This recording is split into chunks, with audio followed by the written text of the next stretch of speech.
pihak bersatu tidak puas hati dengan perkara ini, bolehlah bawa perkara ini di mahkamah. So battle tu nanti akan dibawa ke mahkamah dan mereka challenge tengok. Katakanlah lawan, tetap lawan.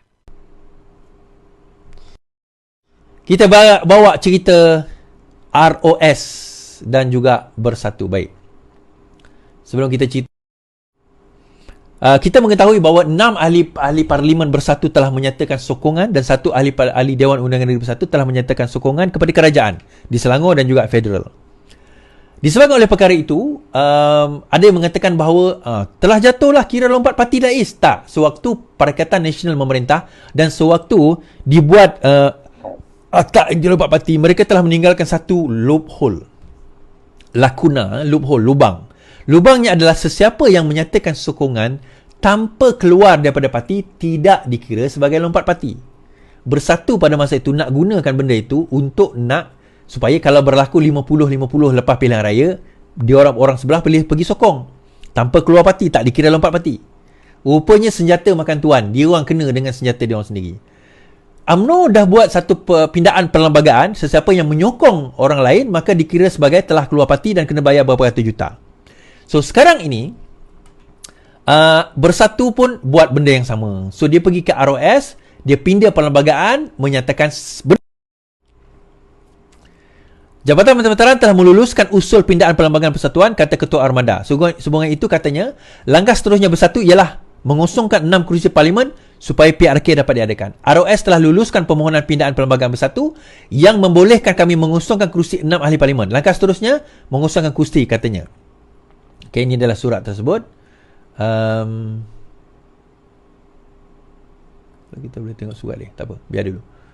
Dia turut menyiarkan salinan surat kelulusan itu yang bertarikh 1 April yang ditandatangani oleh pendaftar pertubuhan Muhammad Zulfikar Ahmad. Ini adalah suratnya. Okey, Parti Bersatu nombor pendaftaran adalah disahkan bahawa naskah undang-undang yang salinannya dikembarkan beserta ini telah diluluskan dan boleh dijalankan mulai 1 April. Peruntukan undang-undang baru ini menggantikan undang-undang lama, tarikh berkuat kuasa di atas. Tarikh 1 April. Nah, tuan-tuan, time dipanggil dalam legal, dipanggil time is of the essence. Tarikh bermula, berkuat kuasa telah dilulus dan boleh dijalankan bermula 1 April. Now, apa yang boleh bermula pada 1 timbul satu persoalan. Apakah prosedur? Adakah dengan kelulusan tersebut maka ke-6 mereka dikira sebagai telah lompat parti? Jawapan mudahnya tidak. Okay? Saya kata perlembagaan mereka, kalau mereka nak ubah pun dia tidak bersikap retrospektif. Dia tidak melihat ke belakang. Malah sebenarnya kalau even undang-undang UMNO pun, ni saya nak ceritalah.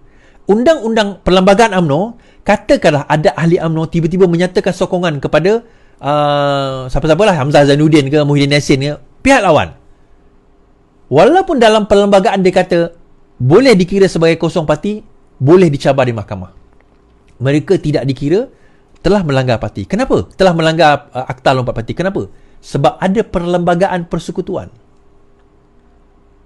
Perlembagaan persekutuan telah menyatakan antara lain, dan juga di bawah akta tersebut, saya tak tengok lagi akta spesifik, menyatakan bahawa antara lain sesiapa yang menyatakan sokongan kepada pihak lawan tanpa dia keluar parti tidak dikira sebagai keluar parti. Cuma beza dia, untuk UMNO walaupun dia mungkin tak dikira keluar parti, tetapi dia boleh didenda ratusan juta, macam yang berlaku pada Zuraidah, macam juga yang berlaku pada Azmin. That one can happen.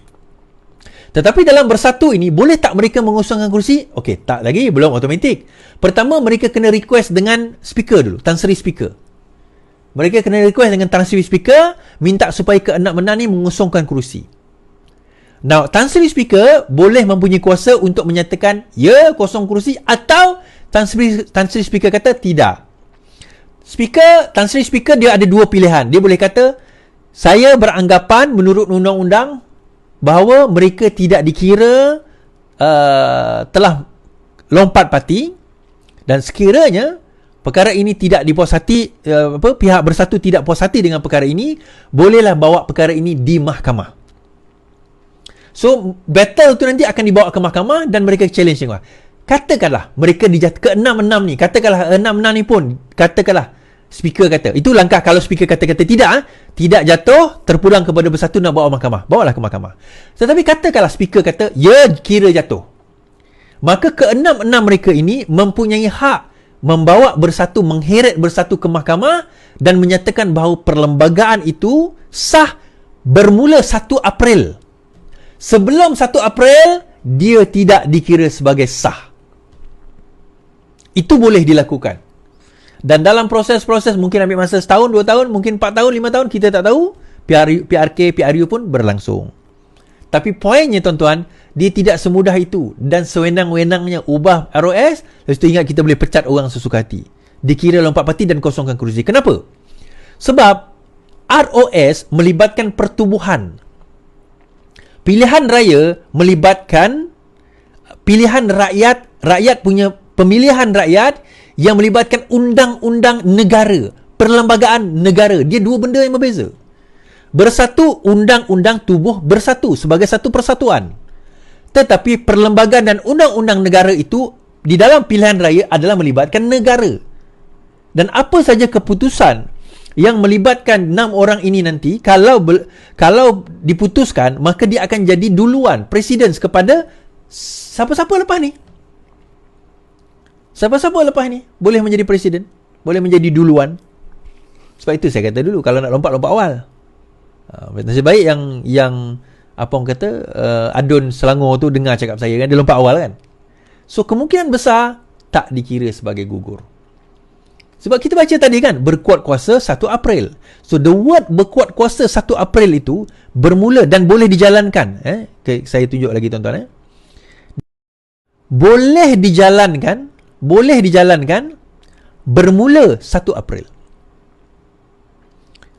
Diluluskan dan boleh dijalankan bermula 1 April.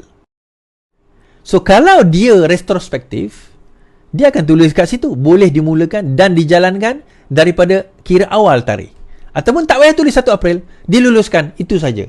Kalau itu dia punya ayat dia, bermakna mungkin dia boleh dia boleh bawa balik ke belakang. Tapi kalau tidak, sukar. Kalau tidak, sukar. Jadi macam mana keadaan 6 orang ni? Kita lawan, jangan takut, lawan. Alright, tapi yang paling utama jangan letak jawatan lah, tu je lah. Once you letak jawatan, you kira lompat parti. MP Labuan dakwa pindaan perlembagaan bersatu tak jejaskan kerusinya. Suhaili Abdul Rahman mendakwa pindaan perlembagaan bersatu yang diluluskan tidak akan menjejaskan kerusinya sebagai ahli parlimen. Bercakap kepada Malaysia Kini, Suhaili berkata perkara itu berdasarkan perkeliling ROS yang dikongsikan oleh Wan Ahmad Faizal. Menurutnya, pindaan artikel 10 berkuat kuasa mulai 1 April. Ross kata perlembagaan ini berkuat kuasa 1 April. Kalau tanya saya, komen saya berdasarkan apa yang saya lihat, iaitu muka surat pertama notis itu. Saya fikir adalah selamat untuk saya katakan, baca dari apa yang Ross kata. Pemahaman orang biasa ialah perlembagaan baru ini hanya berkuat kuasa pada 1 April dan bukan retrospektif. Macam saya kata. Jadi, katakan Ross berkata ia bermula 1 Jun 2023. Maka secara automatik kita semua akan terkesan. Namun, dia bermula 1 April. Dia bermula 1 April 2024. Sedangkan tindakan itu semua dilakukan sebelum 1 April. Kan, betul tak? Jadi bagaimana? Maka bersatu, lepas ni kena minta kepada speaker. Speaker akan menyatakan ya atau tidak. Kalau speaker kata ya, maka 6 orang ni boleh bawa ke mahkamah. Kalau speaker kata tidak, maka bersatu boleh bawa ke mahkamah. Either way, kita tengoklah di mahkamah itu bagaimana. Kan? Bagaimana. Itulah tuan-tuan. Kan? Di situlah bersatu pun berpecah. Saya cerita itu PAS pun berpecah tuan-tuan. Saya dah kata PAS pun berpecah teruk. Sangat teruk. Kan? Sangat teruk PAS berpecah. Tapi kita relax. Kita dengar, kita perhatikan. Kita tahu apa yang berlaku pada dia orang. Baik.